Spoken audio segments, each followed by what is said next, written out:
안녕하세요. 형준TV의 전형준입니다. 많은 분들이 남자친구와 헤어지고 나서 연락을 할까 말까 고민이 많으시더라고요.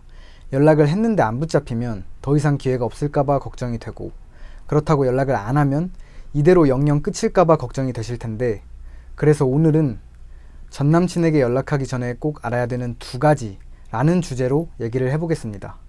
오늘 영상을 보시면 본인이 연락해야 좋은 상황인지, 기다려야 좋은 상황인지, 혹은 연락을 안 해야 좋은 상황인지 명확하게 아실 수 있을 것입니다. 헤어지고 나서의 연락은 처음 한두 번이 가장 중요하고, 이때 실패하면 재회 확률이 확 낮아지니까 헤어지고 많이 매달리지 않으셨다면 꼭 끝까지 보시는 것을 추천드립니다.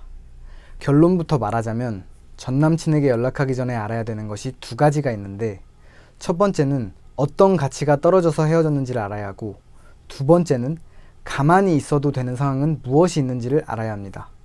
그럼 첫 번째, 어떤 가치가 떨어져서 헤어졌는지에 대해 얘기를 해보자면, 냉정하게 사람들이 연애를 시작하는 이유, 헤어지는 이유가 다 이 가치 때문이라고 생각하는데요. 그 가치가 외모든 성실함이든 상대가 중요하게 보는 가치가 본인에게 있기 때문에 연애를 시작한 거고, 또 그것들 중 몇 가지를 잃었기에 이별을 한 것입니다. 물론 이 가치가 전부는 아니고 정이나 뭐 다른 부분도 있지만, 그건 저희가 컨트롤할 수 있는 부분이 아니니까 저희가 바꿀 수 있는 이 가치에 대해서 설명드려 보겠습니다. 이해하기 쉽게 가치를 크게 2가지로 나누겠습니다. 1번 이성적 가치, 2번 미래적 가치입니다. 짧게 설명드리자면, 이성적 가치는 말 그대로 이성적인 매력을 뜻합니다. 예를 들어 외모나 자신에게 집중하는 모습 등이 있고, 미래적 가치는 이 여자가 미래를 함께할 만큼 안정적인 사람인가를 뜻하는 것입니다. 예를 들어 성실성이나 상대에게 얼마나 충실한가를 볼 수 있겠죠. 그럼 이 2가지 중 본인의 어떤 가치가 떨어져서 이별을 했는지 파악하고, 그 가치를 올리거나 올릴 수 있다는 믿음을 상대에게 주면 재회에 성공할 수 있겠죠. 근데 대부분 이걸 잘 모르고 그냥 미안해, 앞으로 안 그럴게, 이런 식으로 연락을 하니까 안 붙잡히는 겁니다. 그리고 내 어떤 가치가 떨어졌는지를 파악할 때는 상대방 입장에서 생각해야 합니다. 왜냐하면 내 생각에는 별로 중요한 것이 아닌데 상대방은 아주 중요하게 생각할 수 있기 때문이죠.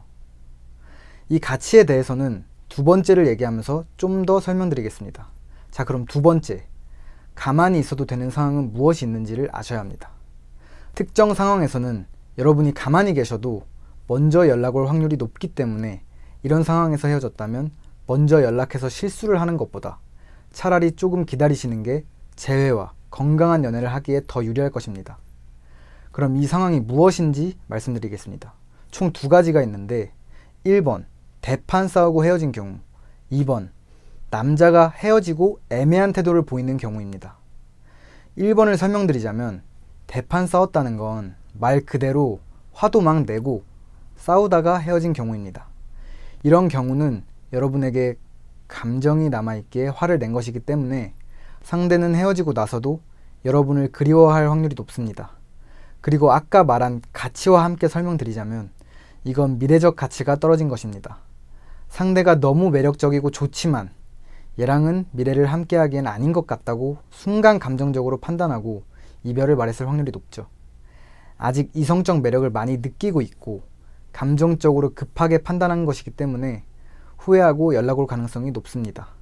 그럼 2번, 남자가 헤어지고 애매한 태도를 보이는 경우는, 남자가 뭐 헤어지고 친구 사이로 지내자, 오빠 동생 사이로 지내자, 이런 말을 한 경우입니다.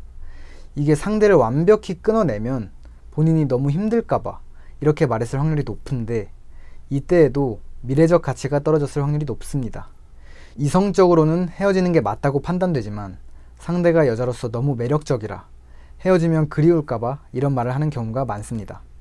하지만 이 경우에 주의할 점은, 이런 애매한 사이에서는 육체적 관계를 안 하시는 것을 추천드립니다.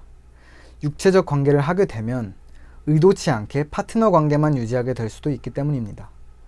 그럼 이 2가지 상황에서 헤어지신 분이라면 공백기를 2주 이상 가지면서 본인의 어떤 가치가 떨어졌는지 파악하고, 떨어진 가치를 올린 후에도 연락이 안 온다면 그때 상대에게 연락을 하고 본인의 올린 가치를 은근히 어필하면 됩니다.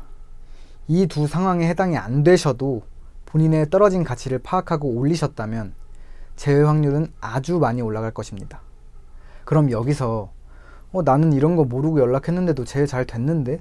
이렇게 생각하는 분들도 계실 텐데, 그건 운이 딱 맞아서 우연히 여러분의 떨어진 가치를 올리게 됐거나, 아니면 상대방이 여러분을 예전처럼 사랑해서 제외를 한 게 아니라 그래 너 어떻게 하나 보자 이런 마음가짐으로 제외를 했을 확률이 높습니다. 근데 여러분이 원하는 건 예전처럼 나를 사랑하는 상대잖아요. 그러려면 적어도 연애를 시작했을 때만큼은 매력적이고 믿음직스러워야 예전과 같은 연애를 할 수 있을 것입니다. 그러니 여러분이 가지고 있던 가치를 올리시는 데 집중하시는 것을 추천드립니다. 그러다 보면 전 남친 말고 더 멋있는 남자와 연애를 하고 싶으실 수도 있습니다. 그럼 오늘 내용을 요약하자면 전 남친에게 연락하기 전에 알아야 되는 것이 두 가지가 있는데, 첫 번째는 어떤 가치가 떨어져서 헤어졌는지 알아야 하고, 두 번째는 가만히 있어도 되는 상황은 무엇이 있는지를 알아야 합니다. 저도 20대 초반에 헤어진 상대에게 연락을 할까 말까 고민하던 때가 있었는데, 그때 저는 이 가치라는 것도 몰랐고 어떤 상황에 연락을 해야 되는지 이런 것도 잘 몰라서 마음이 너무 힘들었어요. 결국 감정적으로 연락을 하고 잘 안 됐었는데, 여러분은 저처럼 시행착오를 겪지 않았으면 해서 오늘 영상 준비했습니다. 그리고 이 가치라는 것을 제외하기 위해 올리는 것이 아니라 온전히 본인의 인생을 위해 올리려고 노력할 때, 그때부터는 연애도 쉬워지고 재회도 쉬워지더라고요. 사실 그때가 되면 재회를 바라지도 않게 될 것입니다. 더 좋은 사람 만나기 바쁘겠죠. 그럼 더 궁금하신 점 있으시면 댓글 남겨주시길 바랍니다. 오늘도 좋은 하루 되세요.